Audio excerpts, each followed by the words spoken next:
We did the music of the evening. Now we're going to move into the storytellers of the evening. Our next guest is Dian Carr.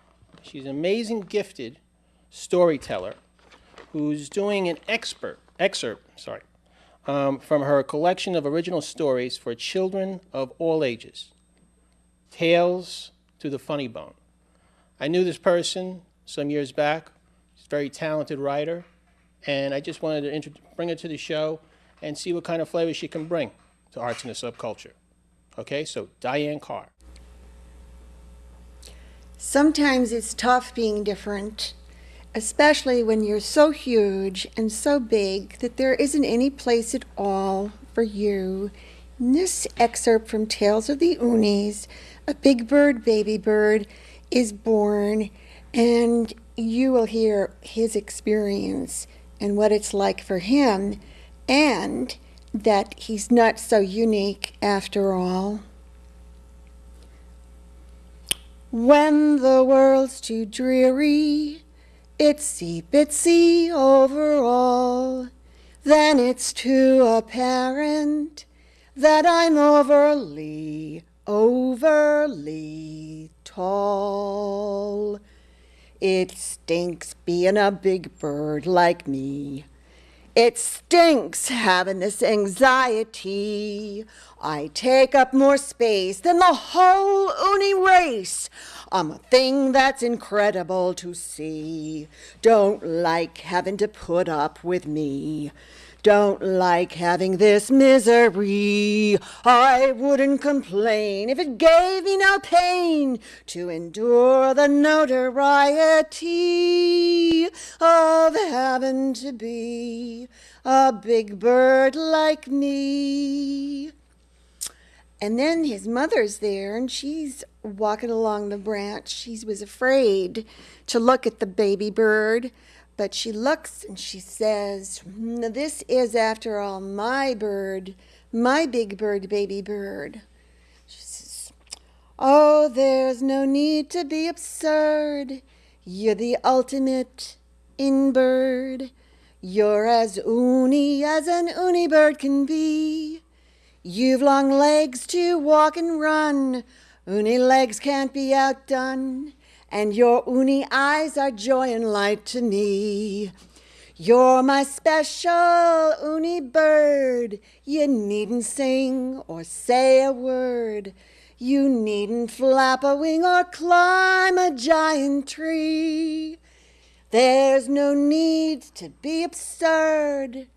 You're the ultimate in bird, and you'll always be a special child to me." And the Tweety Twerp says, "That's right, Governor, you think you've got problems. Oh, I've tweeted and I've twerped. I've cooed and billed and cawed and chirped. I've flown around until the cows came home. I've uni walked, I've uni talked, I've uni squawked, I've uni barked. But a Tweety Twerp is still my nom de plume. I can't grow taller by the by, change the color of my eye.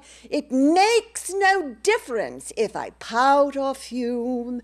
Born to be a Tweety Twerp, born to have a little chirp, and there's nothing else that I would rather be. Born to be a Tweety Twerp, born to have a little chirp, and there's nothing else that I would rather be."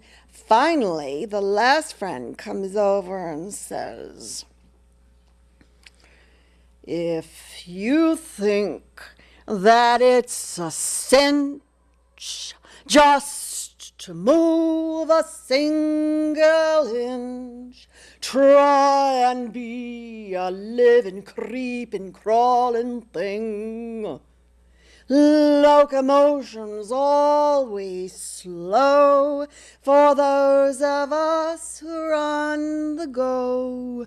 No small matter just to walk or talk or think. See my fingers, see my toes, glance upon my little nose. I'm a living, breathing, creeping, crawling thing. Born to slither, born to slide, born to wallow, born to hide. I'm a living, breathing, creeping, crawling thing.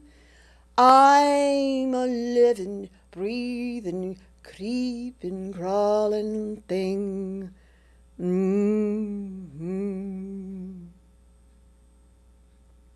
Thank you. Thank you, Dian Carr. You're welcome. Very nice. Thank you. I like your hat. Well, I like what you did. Thank you. It's very original. It's very sweet. Well, thank you.